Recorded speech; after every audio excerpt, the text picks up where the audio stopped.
Saya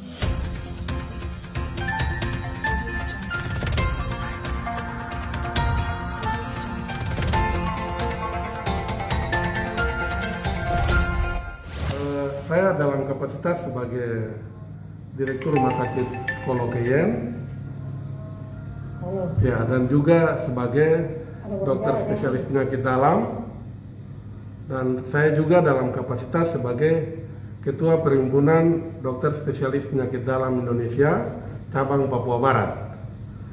Nah, perlu saya mengklarifikasi berita yang disampaikan oleh Satgas Kabupaten Sorong Selatan terkait dengan alat tes cepat molekuler yang kita gunakan hari ini di Rumah Sakit Psikolokeyen untuk melakukan pemeriksaan laboratoris terhadap pasien-pasien yang kita duga sebagai pasien COVID-19. Dikatakan bahwa alat TCM ini bukan alat PCR. Ini salah dan keliru.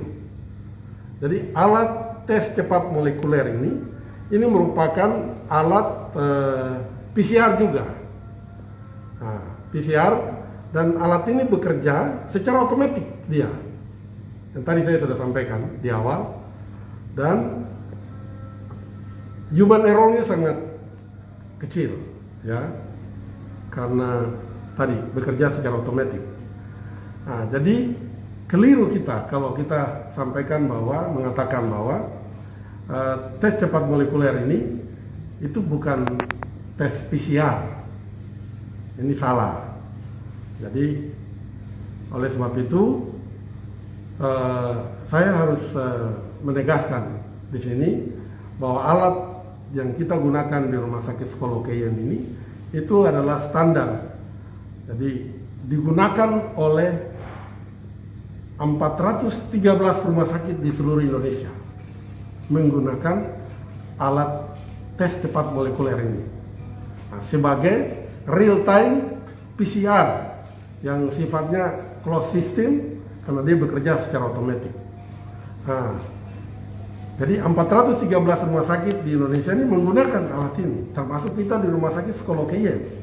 Jadi sebenarnya itu tidak benar kalau Satgas Kabupaten Sorong Selatan mengatakan bahwa alat ini bukan alat PCR. Nah, sehingga ya sangat disesalkan memang. Nah, itu pemeriksaan yang sudah kita lakukan itu dikirim lagi sampel itu, dan bahkan orangnya itu dikirim ke Sorong untuk lakukan pemeriksaan ulang untuk konfirmasi di Rumah Sakit Pertamina. Nah, tadi karena pemahamannya ini bukan PCR. Nah, ini pemahaman yang salah, ya. Jadi ada 4 orang yang dikirim ke sana. Kemudian 2 sampel yang kita kirim. Jadi dari 4 orang ini itu 3 orang positif, 1 yang negatif. Kemudian dari 2 sampel yang kita kirim itu semuanya positif setelah dikonfirmasi ke Sorong. Jadi ada 6 pemeriksaan itu 1 saja yang negatif. Nah, negatif itu bukan berarti bahwa alat kita ini salah, ya. Jadi alat ini sangat tergantung, dia membaca itu sangat tergantung sama sampelnya, begitu. Jadi jangan kita punya pemahaman bahwa wah berarti di sini ada yang di sini positif tapi kok di sana negatif. Bukan alatnya, tapi sangat tergantung pada sampelnya. Waktu kapan sampel itu diambil. Kemudian jenis sampelnya. Jadi untuk COVID ini kita harus membedakan bahwa kalau sampel dari saluran napas itu, saluran napas bagian bawah, ini itu akan mudah terbaca alat ini. Jadi oleh karena apa namanya tingkat apa ya, saya mau bilang ya, berbeda itu. Jadi kalau di saluran napas bagian atas dengan bagian bawah itu sangat berbeda. Bagian atas kemungkinan itu alat itu mendeteksinya kecil karena tadi tergantung sama virusnya. Jadi kalau dari saluran napas, sampel itu dari saluran napas bagian bawah, itu kemungkinan alat itu membaca itu sangat tinggi, begitu.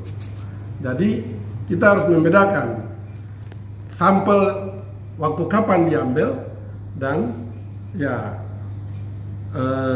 teknik pengambilannya. Nah, ini mempengaruhi.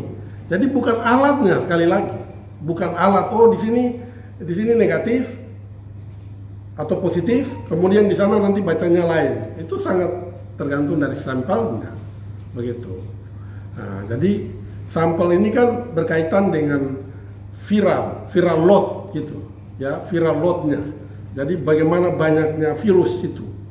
Nah, virus kalau di saluran pernafasan bagian bawah, ini kemungkinan ya viral loadnya tinggi, nah, dibanding dengan di saluran nafas bagian atas, begitu. Jadi kita juga ya, jangan terpaku pada alat yang kita gunakan ini, alat yang memang standar, begitu, PCR, ya, begitu. Nah, kemudian tadi juga dari ya kami ikuti berita juga bahwa dari Satgas Kabupaten menyalahkan rumah sakit, kenapa kami kirim sampel ini ke Sorong. Nah, padahal itu bukan maunya rumah sakit yang mengirim sampel ini, karena kami tahu bahwa alat yang kita gunakan ini ya memang alat PCR. Tapi Satgas Kabupaten, rumah sakit itu bukan PCR, makanya kami harus kirim lagi sampel itu ke Sorong. Jadi bukan rumah sakit yang punya kebijakan untuk harus mengirim sampel ini lagi ke Sorong. Kami sudah tahu bahwa ini alat yang standar, begitu. Ya, ini perlu kami ya klarifikasi supaya ya. Kemudian saya kira untuk Satgas Kabupaten Sorong Selatan ya perlu memang kita menjadi pembelajaran kita semua untuk ya mari kita punya koordinasi yang baik supaya jangan sampai informasi-informasi yang kita sampaikan keluar kepada masyarakat itu ya informasi yang tidak benar, begitu, yang membuat masyarakat juga jadi bertanya-tanya. Wah, ternyata, dan saya dengar juga sampai ada masyarakat juga yang karena di sini positif, di sana negatif, kami mau disalahkan pihak rumah sakit, seolah-olah rumah sakit itu tidak benar, begitu. Ini harus kita luruskan, begitu. Ini penting sekali. Saya harus sampaikan hal ini supaya menjadi perhatian Satgas Kabupaten Sorong Selatan, supaya ada informasi yang berkaitan dengan pasien-pasien yang kita periksa di sini, yang kita rawat. Ya tolonglah, biarlah rumah sakit dikonfirmasi supaya Satgas Kabupaten bicara itu ya tidak keliru informasi yang nanti menyesatkan masyarakat, begitu. Ya, saya kira demikian.